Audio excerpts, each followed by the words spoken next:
atau merasa terganggu. Karena kembali lagi pengunjung, jadi beracun pada ikan pari adalah salah satu bentuk pertahanan diri mereka terhadap mangsa ataupun musuh yang ada di perairan air laut ataupun yang ada di perairan air tawar.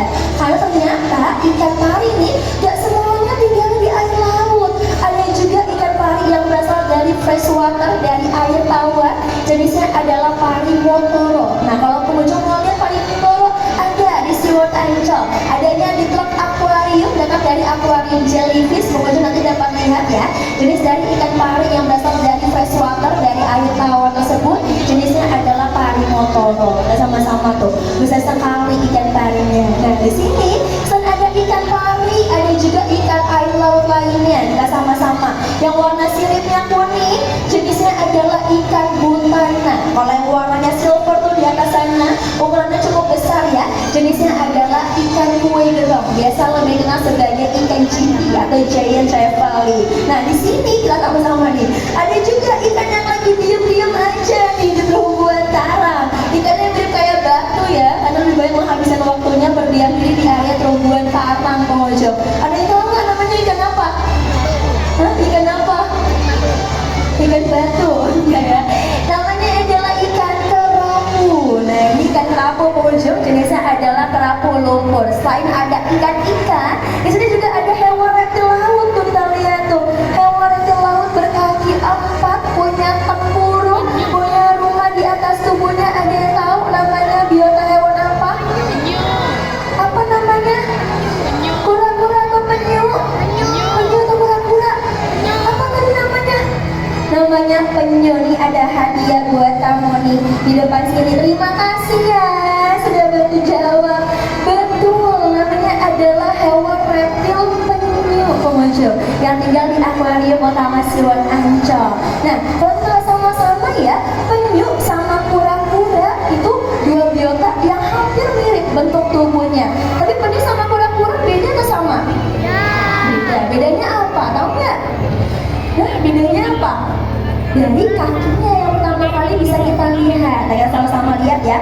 Walaupun sama-sama punya tempurung, sama-sama punya kaki yang berjumlah 4, tapi kita bisa bedakan pertama kali dari bentuk kakinya. Karena penyu memiliki bentuk kaki yang pipi, gempeng, ini seperti kaki dayung, disebut sebagai kaki flipper. Sedangkan kura-kura pada bagian kakinya mereka berjari dan juga bercakar.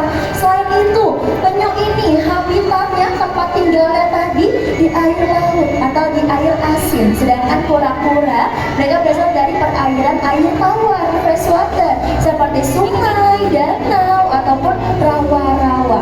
Kura-kura dan juga penyu ya sama-sama bisa ke daratan. Tapi siapa yang amfibi, penyu atau kura-kura? Ada yang tahu nggak? Oh, sudah Kak, sudah selesai. Oke, dikasih lambaian tangan dulu sama kakak penyelamnya. Bye-bye kakak penyelam. Terima kasih, tepuk tangan dulu dong untuk penyelam SeaWorld Ancol nih, yang sudah memberikan makan bagi biota-biota ikan pada pagi hari ini di Akuarium Utama SeaWorld Ancol ya. Tadi kembali lagi pertanyaannya, ada yang tahu nggak yang amfibi, penyu atau kura-kura? Dua-duanya sama-sama bisa ke daratan, tapi yang amfibi yang mana? Penyu atau kura-kura? Nah, yang amfibi adalah hewan reptil kura-kura Bang Monjo. Kura-kura adalah hewan amfibi yang bisa hidup di dua alam, yaitu bisa hidup di air tawar seperti sungai, danau, rawa-rawa, dan juga bisa ke daratan. Walaupun penyu bisa ke daratan juga, tapi mereka nggak berlangsung lama ke daratannya. Karena penyu ketika mereka ke pesisir pantai atau ke daratan, itu saat akan melepaskan telur-telurnya saja. Tapi penyu tidak mengurangi telurnya, maka mereka akan meninggalkan telurnya di pesisir pantai, lalu kembali ke perairan air laut. Jadi yang amfibi adalah hewan reptil kura-kura ya. Itu bedanya antara reptil penyu dan juga reptil kura-kura. Kalau